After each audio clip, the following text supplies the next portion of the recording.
Students welcome again. आज हमने physics के कुछ एमसीक्यू लाए हैं 10th क्लास के फर्स्ट चैप्टर लाइट रिफ्लेक्शन और रिफ्रैक्शन के।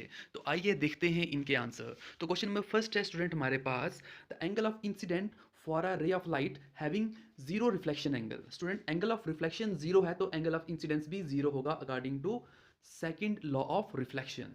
क्वेश्चन नंबर सेकंड है स्टूडेंट हमारे पास, the mirror having reflection surface curved outward. Student वो मिरर जिसका रिफ्लेक्टिंग सरफेस आउटवर्ड की तरफ से कर्व होता है तो वो मिरर होता है convex mirror. Is your right answer. Second third part number C is your right answer. Student वो वाला मिरर जिसका रिफ्लेक्टिंग सरफेस इनवर्ड अंदर की तरफ से कर्व होता है तो वो कनकेव मिरर होता है। तो आइए देखते हैं क्वेश्चन नंबर थर्ड। तो क्वेश्चन नंबर थर्ड है स्टूडेंट हमारे पास, the deviation of light rays from its path when it's travel from one medium to another medium is called। Student उसको कहते हैं हम refraction of light, bending of light. अगर light bend होती है, डाइवर्ट करती है अपने पाथ को, जब वो एक मीडियम से दूसरे मीडियम में जाती है उसको कहते हैं refraction of light. So B is your right answer. तो क्वेश्चन नंबर फोर्थ है स्टूडेंट हमारे पास, an object is placed at a distance of 0.25 metre in front of a plane mirror, the distance between the object and image. Student अगर आपके पास plane mirror होता है तो अगर आपसे पूछा गया होगा कि प्लेन मिरर आपको दिया है तो आपको क्वेश्चन में पूछा हुआ है मिरर और ऑब्जेक्ट के बीच में डिस्टेंस है 0.25, तो डिस्टेंस बिटवीन ऑब्जेक्ट और इमेज के बीच में क्या डिस्टेंस होगा? तो स्टूडेंट वो उसके डबल होगा, तो 0.5 इज योर राइट आंसर।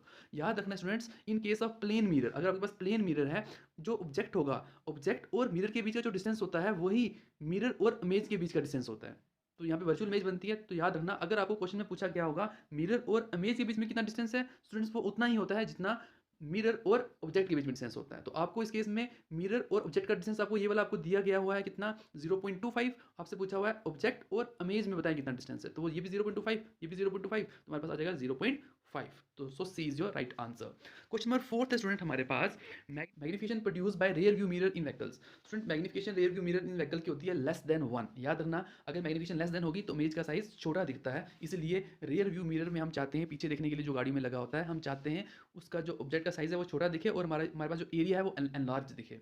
तो A is your right answer. ये वाले क्वेश्चन की तरफ, क्वेश्चन नंबर सेवंथ है स्टूडेंट्स हमारे पास, convex lens is also known as. Student convex lens को हम कहते हैं converging lens. So A is your right answer.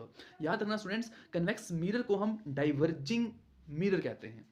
तो आइए क्वेश्चन नंबर 8 की ओर चलते हैं। क्वेश्चन नंबर 8 में हमें पूछा हुआ है, the image which is formed behind the mirror. Student वो वाली इमेज जो मिरर के पीछे बनती है वो वर्चुअल होती है और जो मिरर के सामने बनती है वो रियल होती है। तो आइए क्वेश्चन नंबर 9 की तरफ चलते हैं। स्टूडेंट क्वेश्चन नंबर 9 में हमसे पूछा हुआ है, bottom of a tank containing water appear to be rise due to refraction of light. Student आपको पता होगा रिफ्रैक्शन ऑफ लाइट में जो पानी इनसाइड वाटर होता है, पानी के बीच में जो ऑब्जेक्ट होते हैं वो हमें थोड़ा ऊपर दिखते हैं than its original position because of refraction of light.